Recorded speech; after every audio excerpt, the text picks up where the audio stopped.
Hey everyone, welcome to Nerd Talk. I'm Mike. And I'm Chris. And today we have another special video for you. Today it is part 2 of our 2020, basically what we're most excited for the year 2020. From a video game perspective, we're going to be going over Nintendo in this particular video. All the stuff that we know that they've announced that's coming this year, what we're excited for. Things that they haven't announced, what we're going to predict that might come out, or what we think is in store for Nintendo. And join the conversation. Drop a comment below. Let us know what you're excited for, what we don't discuss. Let us know. We'd love to hear from you. But with that, let's dig right in. So Nintendo, we've got a massive amount of stuff going on, and if you haven't already got it, we're huge Nintendo fans here. Yes, we play PlayStation. Yes, we play Xbox, but we really love Nintendo and their IPs. So we're going to focus on that. So based on previous E3s and Game Awards, etc., for the last 2 years, there are a few games that they announced that we know for sure coming out 2020. So just to run through the list really quickly, we know Bayonetta 3, they've announced is supposedly coming in this year. Yeah. We know Xenoblade Chronicles 2, which is basically a remake of the Xenoblade back on the Wii. Correct. We have, where is it here? We have Metroid Prime 4. Well, it's not, I know for sure it's not coming out this year. They definitely announced it a year ago and said it was restarting development because the year prior, 2 years prior, when they first announced it, they didn't like the studio that they were working with, and they kind of decided to give it back to Retro. Yeah, which they've kind of scrapped and made it their own. And Retro's the one who did the original 3 Metroid Prime games, so it's in great hands. This is kind of that's what put Retro on the map. And then they jumped over and did the Donkey Kong games. And so now they're kind of saying, we want you to go back. We weren't happy with this other developer. Yeah. You take Metroid Prime 4 and run with it. Exactly. He did so well with the first 3. Yeah. Do the 4th. So we know that that's in the works. We know for sure in this month, January, we have Tokyo Mirage Sessions, Sharp Fire Emblem Encore. This is a Wii U port for Switch. So this game came out on the Switch right at the end of its lifespan. Didn't sell very well as there wasn't a huge install base for Wii U as it was. And then, of course, at the end of the year, at the end of the lifespan, it does even worse. Exactly. So they're re-releasing this just like last January. They did the new Super Mario Bros. For Wii U. They did the new Super Mario Bros. Deluxe, which was for Switch. They're doing the same treatment for the Tokyo Mirage Sessions with a little bit of extra stuff, but for the most part, it's the same game. Yeah. So, if you're a big Japanese RPG kind of guy, you like Fire Emblem, you like Tokyo Mirage Sessions, that's just kind of what the game's all about, and it's here for you. Not a big fan myself, but it was a big game. I thought I'd mention it does come out this month. Definitely. There's going to be a lot of people who play that game. Absolutely. And then, of course, for March, we have Animal Crossing New Horizons, the huge Animal Crossing game, which has a huge install base, surprisingly enough. It's not a combat game by any means. It's basically a collectathon. It's a very laid-back sim-style game where you basically build whatever you want, your ideal house. Fish, you hunt, collect bugs, you collect all sorts of stuff. You trade with people, and it's a collectathon. You're collecting stuff, you're decorating your house, you're amassing a fortune of all sorts of random stuff, seashells, bugs, fish, you name it. Yeah. And I know people that have put like 300-400 hours into like the old ones for like the 3DS and stuff. So, now that the fact that this is not just a portable game, but it's also the console game, you're bringing both of those worlds together, and it hasn't been an Animal Crossing game in a while. Yeah. This, I think, is going to be huge. And they're going to have that multiplayer function, too, where a certain amount of player can go visit your island, help build stuff, help contribute. You can do the same for them. Yes. And you guys can kind of, team build and grow that way, which is kind of unique and something they can bring in with the Switch. Correct. Like, you could always visit other friends' homes in the previous ones, but you weren't able to, like, we're all going to go and play together, multiplayer, in the same instance. We're all going to go, we're all going to do stuff and help each other or craft or destroy each other's world, whatever you want to do. So that's really cool that you get that experience together. Yeah. And Switch is a system for that as well, right? And it's on the go, and you want to go visit, and you can trade, and who knows what other features are going to be part of that. But it's definitely their most ambitious version of the game in terms of customization and features. Yes, definitely. So I've never played an Animal Crossing game. I've played similar games like Harvest Moon. I've played a big game on Switch that I love called, I can't remember now, Stardew Valley, which was initially a Steam game, but it's moved over to PlayStation and Xbox and Switch. And love the game. I love that idea of the farming simulator and the getting married and fishing and all that kind of stuff. It's fun. It's relaxing. It's a different pace than your, run and gun and sword and board and all those kind of. You can do it at your own pace. You don't have to, oh, I have to finish this mission, or I have to get through this boss, or I'm stuck at this. You'll never be stuck at a spot. You can always progress through and work on whatever you want to do. And if you want to switch it up, you can switch it up, which is nice, leisurely pace. Absolutely. So these games have never intrigued me for the sense of like, I'm going to buy it and try it. And that's why I've never tried Animal Crossing game other than the one that came on the mobile because it was free. I'm like, I'll dabble in it. Wasn't my thing. I know it's not the true experience, but I kind of got an idea of what you're doing. But I must say this version, and it could be the fact that it's coming out in March and there isn't, other than Cyberpunk 2077, there isn't like a massive amount of stuff that's coming out in that exact time frame for me. No, not at all. And I do have kids, and that's the thing. I think that my kids would enjoy this because it's easy. There's no like, oh, I'm dying. Oh, it's difficult. It's just have fun. Exactly. And so with the multiplayer component, it might encourage me to like give it a go to play with my son or daughter. Yes, and it's young ages can play it without having to stress or learn the button functions or have to jump at a certain time or whatnot. It'll be easy for them to get into, beginning playing a game, get used to how the controller feels, how games move and stuff like that, without having to, get them frustrated and stressed and all that anxiety and stuff. So it'll be good for all ages, I believe. I think so. So I think this is going to sell like absolutely well for Nintendo. So we talked about Metroid Prime 4 wouldn't be coming out this year. Bayonetta 3 has a potential coming out. Xenoblade as well. I've never played a Xenoblade game. Not really my jam, but it is coming out for those fans. And then they announced in their Game Awards, Bravely Default 2, a sequel to a 3DS game, is coming to Switch. The same creators of the original and of Octopath. Now, I was a huge fan of Octopath on the Switch. I like classic JRPGs, especially from the Super Nintendo style era, where it's turn-based and you have like, these kind of, just the way that the fighting works and whatnot. Yeah. Love the job system. I love the battle point system that they added and whatnot. It was really, really cool. I love the art style. That's the other thing that drew me in. So Bravely Default is going back to like a chibi 3DS style art style, like very, very reminiscent of what you played on the 3DS. But it's, a bigger in scope. It's probably going to have a lot more in depth from the fact that it's got the Switch hardware, so bigger open worlds, maybe better animations and things like that. I've never played the originals, but the music sounds great, and I liked Octopath, so I'm going to keep my eye on it and decide if I want to dive into that. But other than that, good for them. Nice. I'm excited for that. Yeah. Okay, so before we get into Breath of the Wild 2, I'm just going to go through a couple of the third-party kind of other games that are coming out, and feel free to jump in here at any point. Sounds good. So Capcom announced Mega Man 0/ZX Legacy Collection. So they already did their classic Mega Man for Nintendo, their Super Nintendo version, the Mega Man X collection, and now they're jumping into the Mega Man 0 or Mega Man ZX, which was the handheld version of the Game Boy Advance and the Game Boy and the DS versions, essentially. And they're releasing that in a collection on the Switch, so good for them. I played, I think, one of the 0 games specifically, and it was okay. I prefer the X and the originals personally, but to get a collection and be able to dabble in all of them for a lower price is not a bad idea. I've always been a fan of Mega Man, especially the NES and so on. A huge fan. I picked up one of the collections, I think, when it first came out for the PS3 or PS4. I don't remember 100%. I think it was a PS3, like the early Mega Man 1 and so on.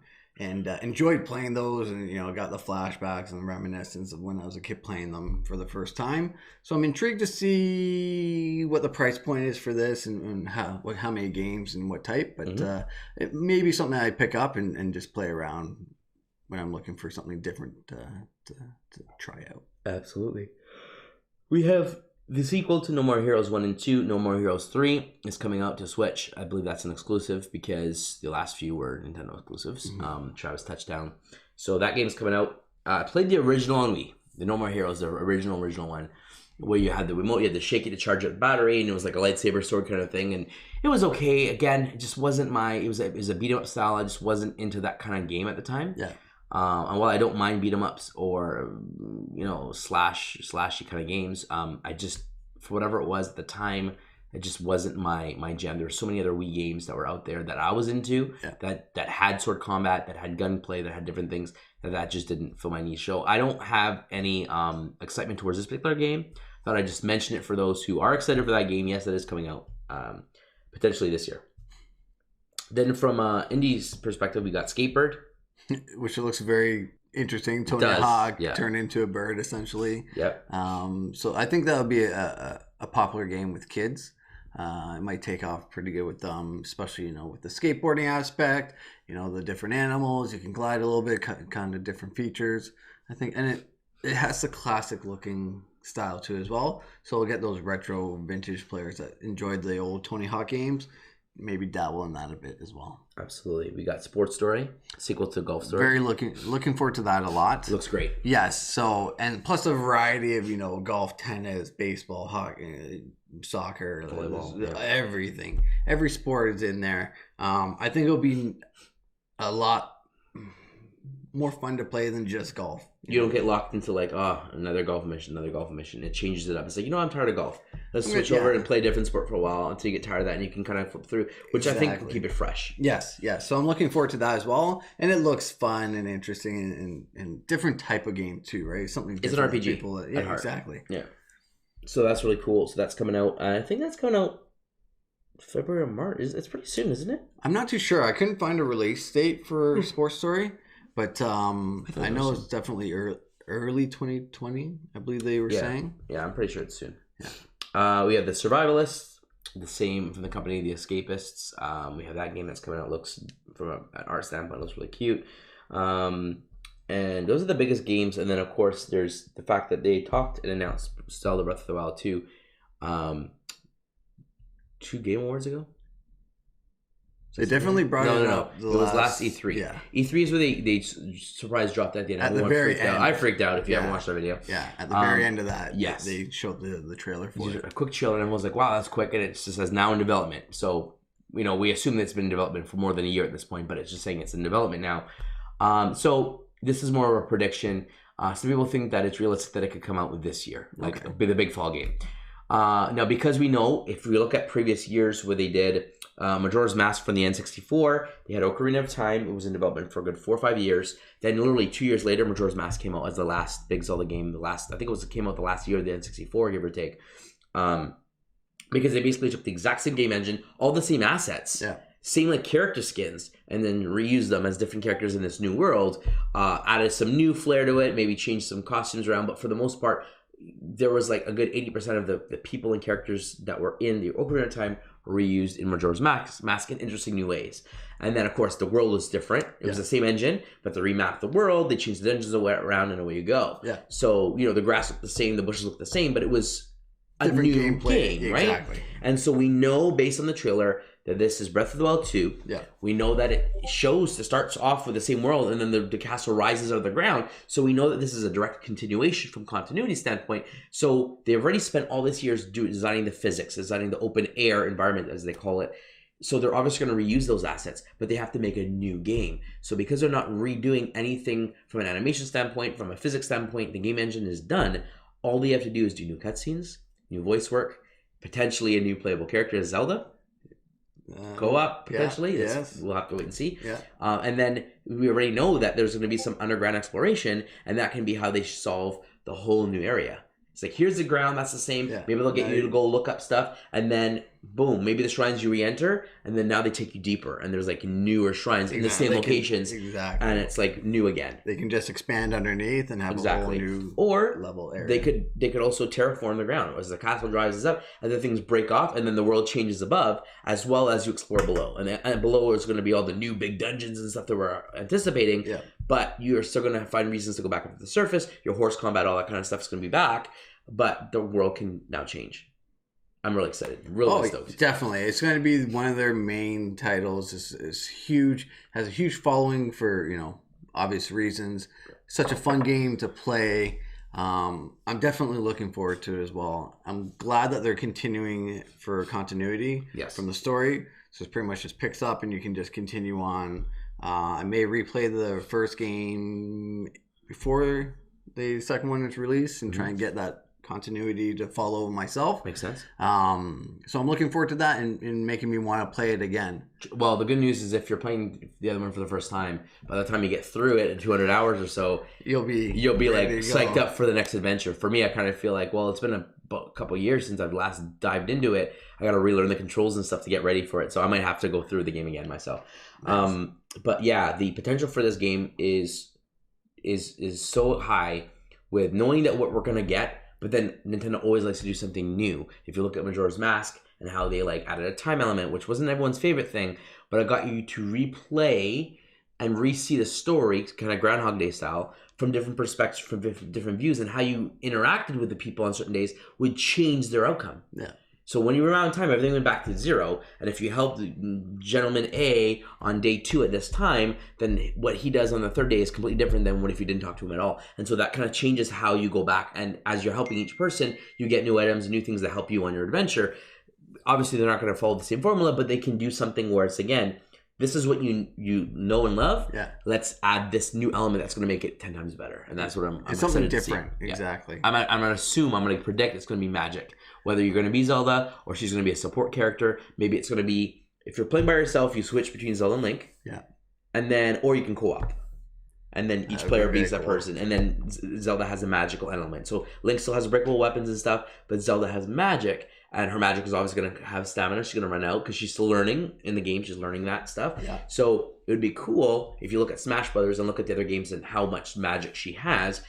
Maybe she can somehow augment Link. Maybe she'll help repair the weapon that breaks. Or maybe she'll help increase damage or shield him or something from a support standpoint. Or you can say, I'm going to be Zelda and get in a battle. And then Link does a support role by running up and defending an attack or doing something while you're being hurt. Like, it'd be so cool to see this dynamic, and I'm sure Nintendo could figure out a way to do it. Definitely, and it would add to the game as well. She could be a healer, she could use potions, magic, all these different things, and he's definitely the brute force, the defender, the strength, all that stuff with the swords and the weapons and the shield.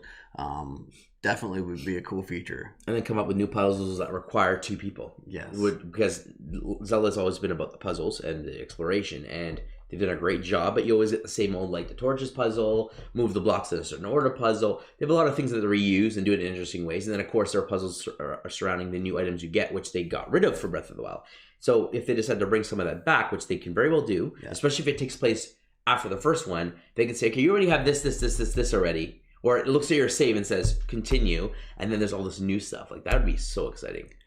I wonder if they will continue or just start. You have to start fresh. There's some sort of something in this thing. You lose your. So that you could lose your stuff, or again, it could be like, you know what? You're Zelda. You get separated from Link, and so you're playing from scratch with Zelda until a certain point where you get reunited, and then you have all your stuff again. But either way, there's so many ways that they could do this. Definitely.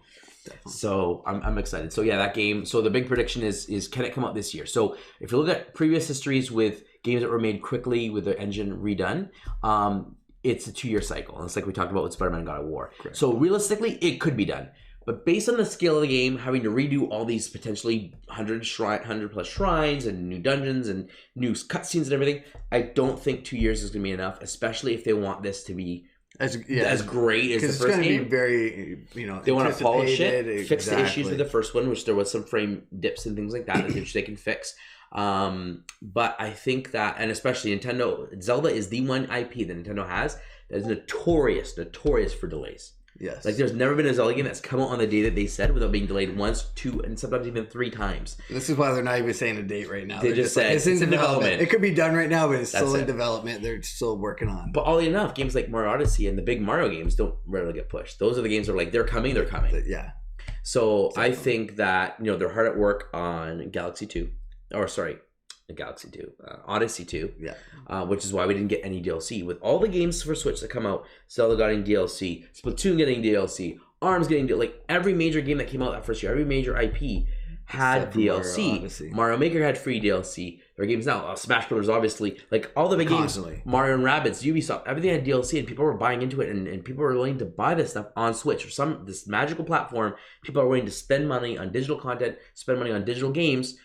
This is a time to add DLC. People would eat that up, and they had a free DLC of the Balloon World, Luigi, where you run around high balloons and people found it, and that was all they did. Yeah. There was no new land. There was hints of Delfino Isle in screenshots on the maps that they erased in the final project. So people thought it's going to come as DLC, and it's not. So chances are they decided, you know what, we have so many ideas, like they did with Galaxy 1 and again Galaxy 2. Yeah. They decided, you know what, we're just going to make an Odyssey 2 and throw all those ideas in. Exactly. It's already kind of thought out there. Some of it's already done. Just mix it all together, make the game make sense. And that's a game that, same engine, same physics, new levels. Exactly. They don't need to really do anything to change it. There isn't really any crazy cutscenes in Mario. No. There are some, but not like voiced like you would in Zelda has been. So I think that this is a game that they could potentially turn around and crank that out as a surprise. E3 announced Mario Odyssey 2, and it's coming out this year. Zelda is being pushed till next year. That makes sense. I would, if I had to put money on, I would guess Odyssey 2 is coming out before Breath of the Wild. Because you need a big Mario game. Every year there's a Mario game, whether it's Mario Party, it's Mario Kart, it's Mario Tennis, whatever it is. There's a Mario game every year. Last year we had the port of the Deluxe. We had Mario Tennis and there's Mario Maker. Mario Maker was the big one last year. Yeah. What do we have this year? Right now, nothing. So nothing slated. It would make sense to do an Odyssey 2.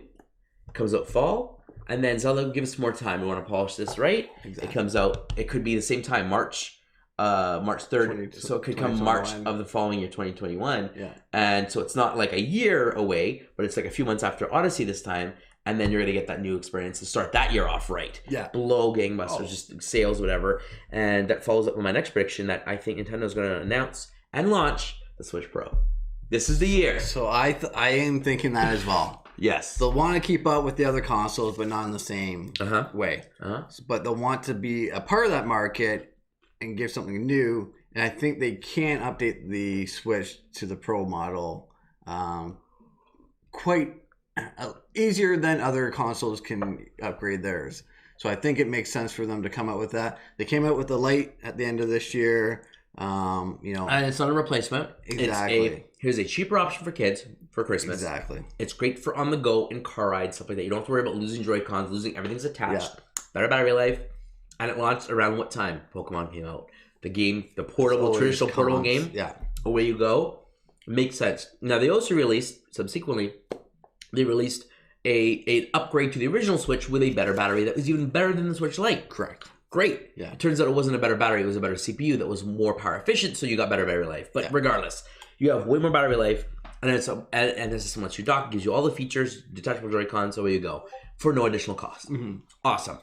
I think that was to prepare for next year, because I think it would have been too soon for them to release a Switch Pro, a successor essentially, so close after the Switch launch. This will now be Switch's third major year. That's right. Now is the time to release the new console. It's far enough from the original launch. Yeah. They can release it. And then guess what? The new hardware is going to help with the new Zelda game, which had issues on the first Switch. New Mario game, if they want to do something bigger and better. And any future games that they want to put out, Metroid Prime 4, etc., etc., etc. They have the extra power now. And then, if they decide at the end of the 5-year cycle, Nintendo's a traditional 5-year, they always release the new next system. Yeah. Well, 2 years later, if they choose to, they can say, here's Switch 2. It's enough time. Or they say, you know what, the Switch Pro is so much of an upgrade that we're good for another 3 or 4 years before we do Switch 2. And it lets all that software breathe. Yeah. More people buy into it. More people buy the games and the DLC and stuff. Especially games like Smash Ultimate. We know that when Switch 2 launches, if they come up with a new Smash, it's not going to have everything that Ultimate has. This was the last leg. This is literally the Ultimate version. Has every character that's ever been in, every stage has ever been in. They're now announcing, a second DLC Fighter Pass. They want to get everything in. So if you want Smash, this is the best version for all time. That's right. Because then going forward, it's going to be, it's not going to be 100 characters. It's going to be 50 or 40. And there's going to be a lot of cuts. People are never going to be as happy. No. So this is their chance to do it. Let's make Switch last as long as possible. So this Ultimate Smash Brothers lasts and sells as long as possible. And if they want to, they can make it as a service. Switch 2 plays the old version, and they just release new stages, new characters, and just keep the game the way it is and not have to release a new Smash. Which is what I think they should do if they go that route. Because I hate to buy a new version. I will still, because I always want to have the latest version. But to have a new version and have my favorite characters get cut, especially after waiting years for K. Rool and Banjo to jump in, and potentially Gino down the road, I'd hate to jump over there. All those guys are gone. Exactly. That would suck. And this is why they've put this Ultimate one out. They're releasing all the characters that they can, plus more. And third parties. We got Microsoft in there. We got, shouldn't say Sony. We have Square, we have Capcom, we have Konami, we have like all these third parties that you'd never think you'd see in a Nintendo first party game on a Nintendo exclusive system. Yeah. And you have this stuff. And so the only one that's really missing is a Sony character, which, unless you're talking Uncharted or like, you know what I mean? Like, everyone always associated Crash with Sony, but it's technically owned by Activision. Yeah. So if Crash does go on, it's technically Activision representation, not Sony. As much as Banjo is Microsoft now, even though it was always a Nintendo character because Banjo lived and breathed on N64. That's right. It's now owned by Microsoft. But there was a history with Nintendo. Crash never had a history with Nintendo other than being a rival. You have Sonic on there. You have Sega. Yeah. So they could do Crash. They could just go left field and maybe surprise us with a Sony Drake from Uncharted, or so who knows? Possibly. Like, they could do something like that. Right now, anything's possible. They could do Doom Guy if they wanted to. But all I'm asking for Nintendo is it has to be Geno.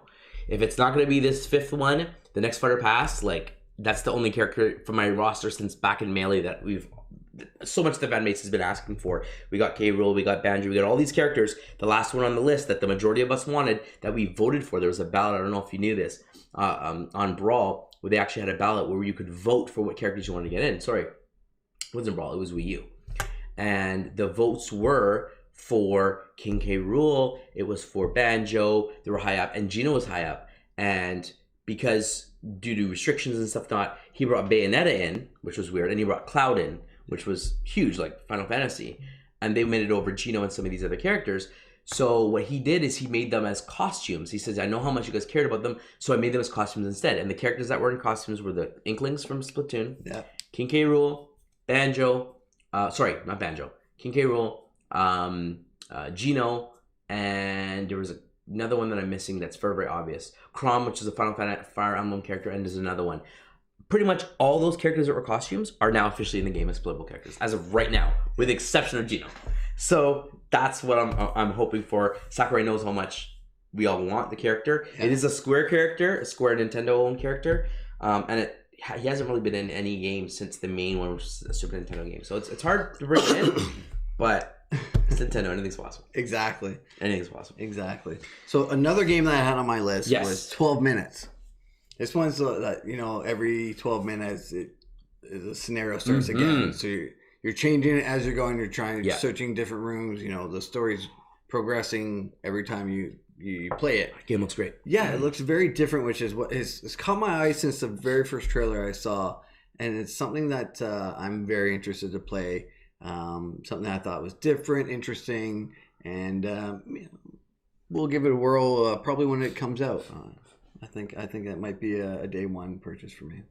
Yeah, I saw that one. It looked really, really great. I really, really like that game. I'm looking forward to that as well. But that's coming out on... Is it coming to Switch? I know it's coming to PlayStation and it's coming to, I think, Xbox. But is it coming to Switch? I thought it was coming to Switch. I hope so. Yeah. I hope so. It looks like it's definitely made for Switch. But that's one of the games I forgot to mention earlier. And I didn't want to leave it off our list of what we're looking forward to in 2020. Absolutely. Any other games you have there? No, that was it. That was the last one I missed. So for prediction time, so we know that traditionally Nintendo does a direct in January, February. Yeah. We know that they didn't do anything in December, and I think the last direct was in November, if I remember correctly. Yeah. So this year, like I said, other than the 4 or 5 games that I've talked about initially at the beginning of this video. What games that we know are coming this year. There's a lot that we don't know. There's a lot of time that's coming. Like I said, I don't think Breath of the Wild 2 will be this year. If it is, obviously it'll be blown out at E3 and then we have a release date. I think they're going to surprise us with Mario and say, oh, surprise, it's coming out. And then Zelda's delayed till next year. Yeah. We talked about that. But I think the Switch Pro is going to be huge for them. I think that'll be a huge announcement. I think that will be announced at E3, not before. But I think that it will be released in the summer and not in the fall.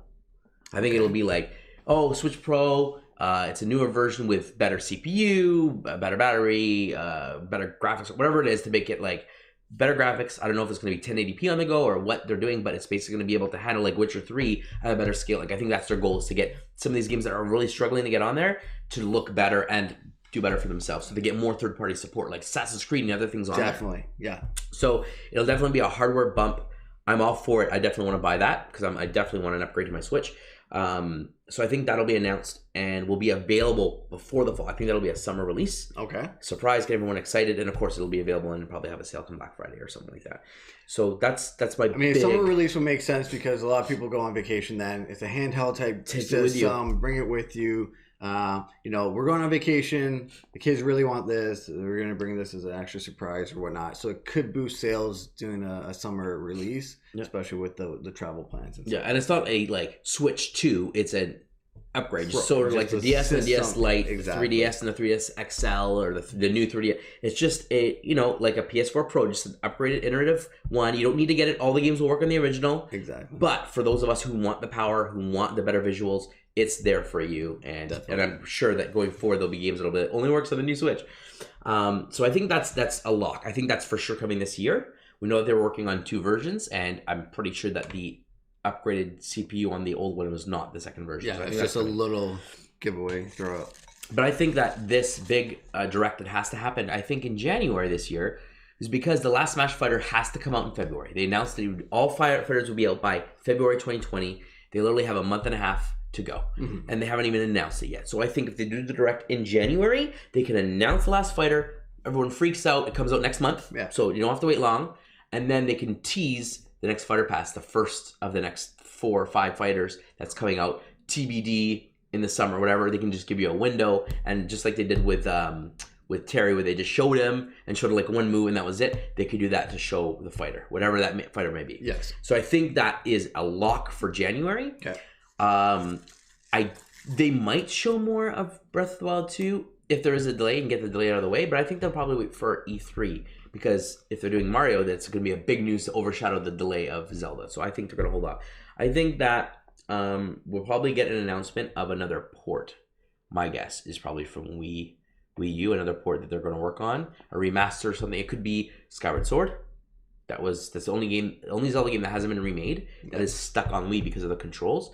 And the Switch technically has the motion ability that they can bring it over, refine it, or choose to get rid of the motion altogether. Yeah. And bring it over. So I think that might come as this is out this year, and then that's another reason why the next Zelda's pushed out. So it's possible. But yeah, I think January direct. What are your thoughts? Do you think that they'll have a direct, or do you think they'll wait till February for their 2020 announcements for what's coming out? So because of what you said with the fighters, I think they have to do it January. Okay. I don't see them. It would be very well. I guess they could technically do it in February and say it's available now. Order it now. It's shipping in a couple weeks. They could technically do it, but I think they'd be better off giving themselves a bit more time, doing it in January, get everything going, announce what they need to announce, and then have the fighters out in February, have the different games that are coming out in 2020. Remind people what maybe we forgot something or other people forgotten. Remind everyone what's coming out and get the year started fresh in January. Yeah, and try and pump the sales and excitement. Yeah, I completely agree. Do you think there are any game IPs and intellectual properties that you think that they may announce this year? It may not come out this year, but will announce this year that they don't have anything out yet right now. And the only thing I can think of, a big one for Nintendo, is Donkey Kong, because the Tropical Freeze was a port of the Wii U version. Yeah. So a brand new Donkey Kong game would definitely get people excited. They could do it 3D style like N64. They could do it side-scrolling like the last 2 were. But we know that Retro's no longer working on that. They're working on Metroid Prime, so it would have to be a new studio. I think it's time for a new Donkey Kong game. We've had Star Fox on the Wii U, and then we have the Ubisoft tie-in. So I think Star Fox is done for the next while. Yeah. There could be F-Zero, which is racing, but I'm going to double down and say Donkey Kong sells more than F-Zero and Star Fox. And I think that an announcement on a new Donkey Kong game would be great. And it would give you another platformer, big IP to kind of throw in until the next big thing. Yeah, that's the only thing I can see. They'll do the typical, Mario Party, another Mario title. But other than a Donkey Kong, I can't see anything really coming out. So I'm guessing it'll probably be Mario Golf, because they did tennis. Yes. They did. They haven't done a soccer one in a while, but they did. Well, they are coming out with the sports one with the Sonic and Mario. That's right, the Tokyo Olympic Games, which has a bunch of random stuff in there. But I think the games that come out on every system are tennis, kart, and golf. Correct. And they sometimes have a baseball. I think they had it on 2 systems. I think they missed a year. But anyway, and Strikers had it on 2 systems, and then they also missed two systems, I think. So I think golf is probably a safe bet. Yes. Never been a golf fan. Never really played the Mario Golf. I played all the other Mario sports games. Never been a golf guy. Yeah. But I think that could be a, hey, Mario Tennis is done.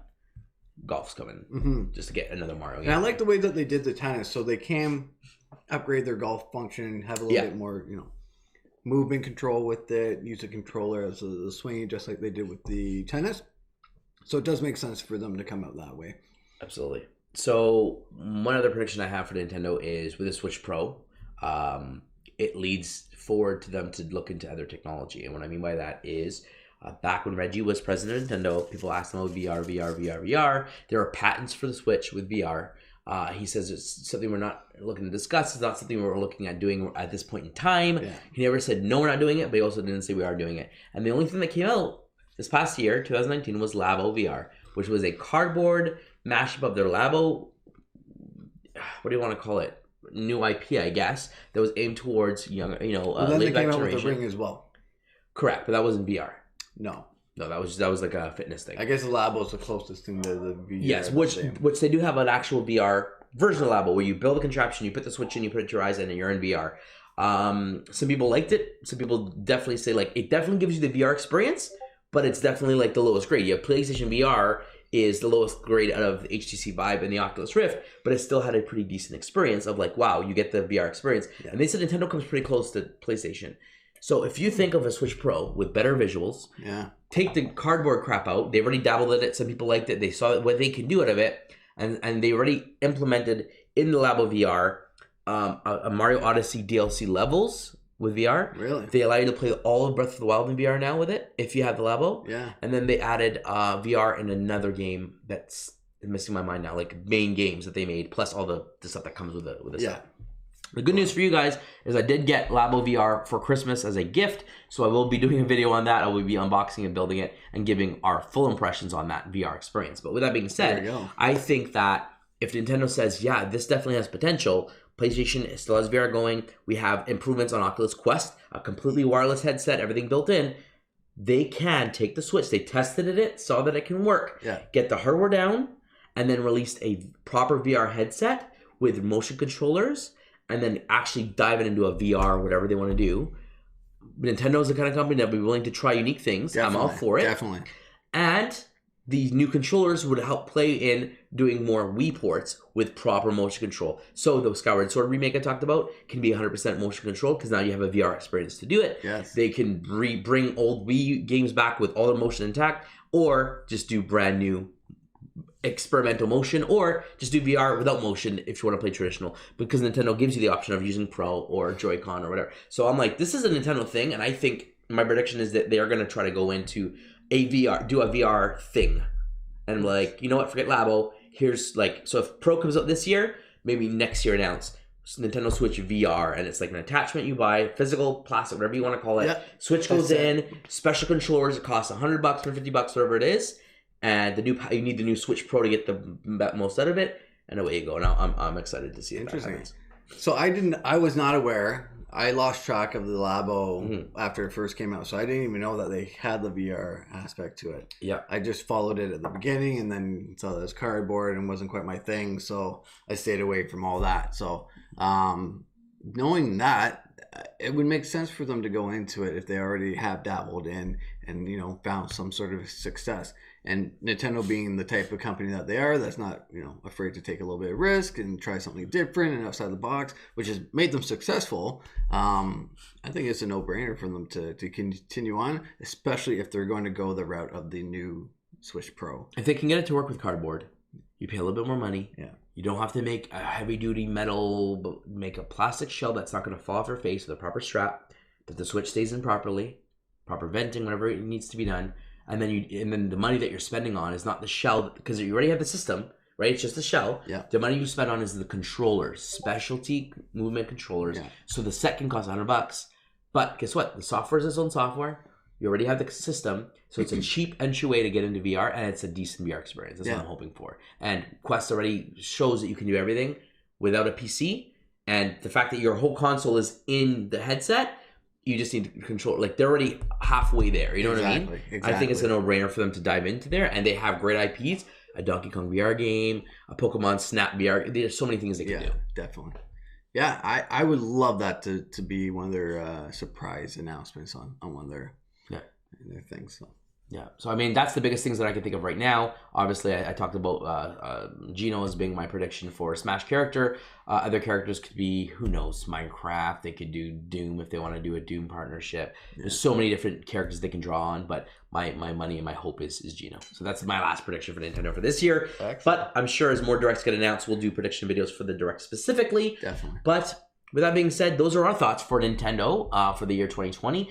What do you think? Do you think we missed anything? Is there any big predictions you have? Let us know in the comments below. Subscribe to our channel to support us. And as always, we love to hear from you. So drop us a line at nerdstalkinfo@gmail.com and let us know anything else that you'd like us to cover or cover for you this year. Any other games you'd perhaps like it to review. We'd love to hear from you. And as always, friends, stay nerdy.